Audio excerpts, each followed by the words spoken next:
The stone groans, then it shatters.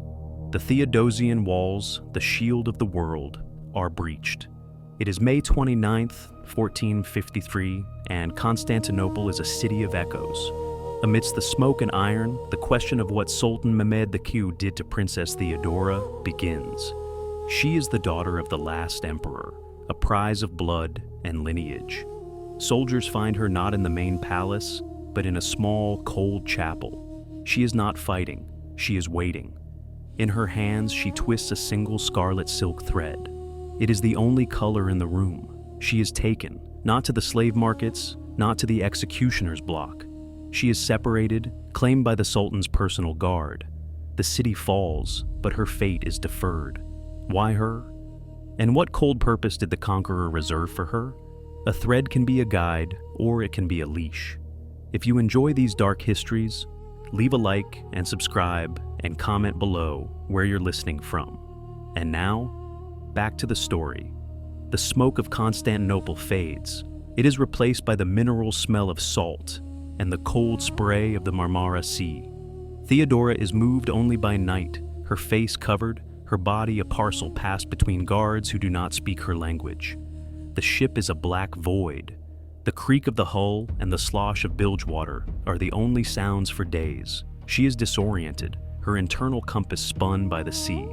When she is finally brought on deck, the land is unfamiliar, rocky, scrub-covered, and silent. The air is thinner, colder. The journey inland is on a rough cart, her view restricted by a heavy canvas. She can only smell dust and pine. She has been taken from the world she knew and delivered into a void. The fortress is not a palace, nor is it a dungeon.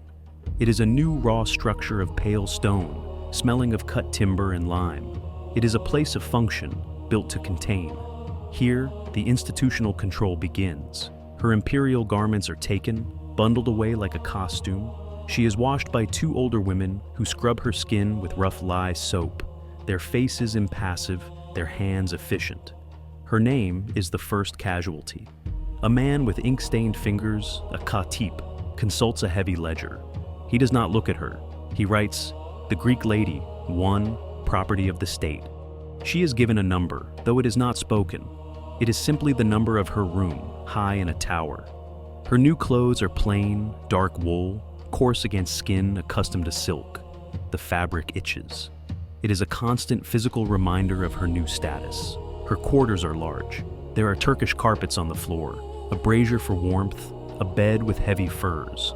But it is a curated emptiness. The windows are high, deep set, mere slits that show only the sky.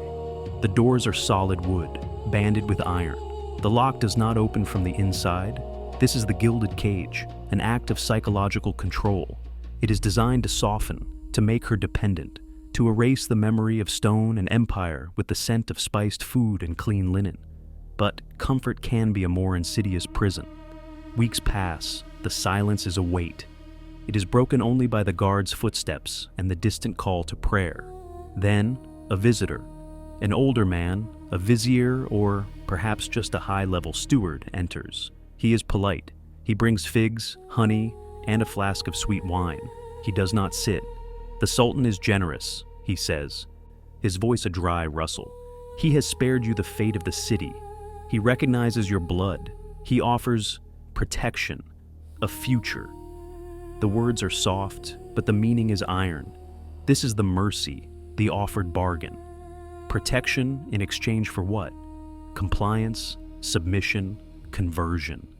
The price is unspoken, but it fills the cold air. He leaves the figs. They sit on the table, a sweet, rotting offering. She is left alone again. The isolation is a tool, a form of acid, but in the cold, precise silence, a quiet will surfaces. She does not weep. She does not scream. She finds the small, carved ivory dove she had hidden in her fist, now tucked in her mattress. She holds it. The stone of her old life, the memory of her father, the cold resolve of her blood. She hardens. How long could a memory hold back the dark? The vizier returns. The scent of figs is gone, replaced by the sterile smell of vellum and ink. He unrolls a parchment. It is not a death warrant, it is a proposal. The Sultan, the conqueror, is merciful.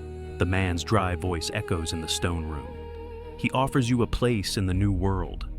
This is the condition, stated openly. The protection is an offer of marriage, not to the Sultan himself, that would be too great an honor, but to a favored general. She would retain land, she would have wealth, she would be a bridge. All she must do is convert.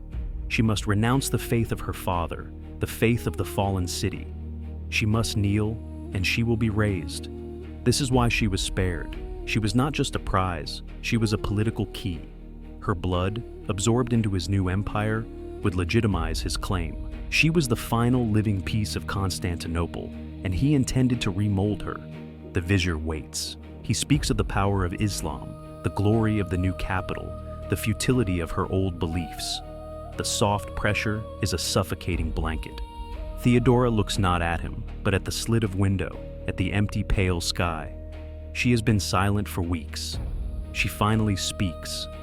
Her voice is a dry rasp, unfamiliar. I am the daughter of Constantine. It is a simple statement of fact. It is the only refusal needed. The vizier's face tightens. The mask of civility falls. You are the daughter of a corpse, and you are a guest. He rolls the parchment. A guest who has overstayed her welcome? He leaves. The escalation begins. First, the soft pressure turns hard. The tapestries are ripped from the walls, leaving cold, bare stone. The fine foods are replaced by a soldier's ration: hard bread, sour olives, water. The brazier is not refilled. The room plunges into a damp, penetrating cold. The wool of her clothes becomes stiff with grime. This is the deprivation. This is the price of her choice. The Sultan's mercy is revealed as an instrument of control. If she cannot be convinced, she must be broken. But what if the cold does not shatter, but instead tempers? The strategy inverts. What was meant to destroy her becomes her armor. The cold reminds her of the unheated chapels of her youth, the long vigils on stone floors. The hunger is not starvation. It is the Lenten fast, an act of purification she knows well. The silence is not loneliness. It is a refuge. She was raised in a world of rigid discipline, of ritual and denial. The deprivation meant to break her is, to her, a familiar state of grace. The guards stop speaking. They no longer enter the room. A slot in the heavy door opens. A wooden bowl is pushed through. The scrape of wood on the floor, the heavy drop of the iron bolt. This is her new world. She is left alone with the cold, the stone, and the silence. She retrieves the ivory dove from its hiding place. Its smooth, cold surface is a comfort. She uses a loose stone from the hearth to scratch a line into the wall, marking the passage of time. A cross for Sunday, a line for each day. The silence is absolute. The vizier does not return. The empire has forgotten her. She has been buried alive. This is the price of her refusal. Not a clean death, but total living erasure. She has chosen the stone over the silk. She has won her invisible war. But how do you prove a life that was erased on purpose? Decades pass. The stone of the fortress weathers. The iron bolts rust. Sultan Mehmed II is dead, succeeded by his son. The world has forgotten the Greek lady. She is an administrative ghost, an entry in a ledger no one reads. One day the heavy door opens. The guards are different, younger, with no memory of 1453. She is old now, her hair the color of ash, her body bent by the cold. She is no longer a political threat. She is a burden. She is released. But the release is just another cage. She is transferred to a metokion, a small, walled religious house in the Anatolian interior, a place for disgraced widows and foreign noblewomen. It is a place of silent, pious erasure. She is given a new cell, smaller than her last. It smells of lime and dry herbs. The other women are shadows, whispering in languages she does not know. In this new silence, the ritual resumes. She finds a loose stone in the floor of her cell.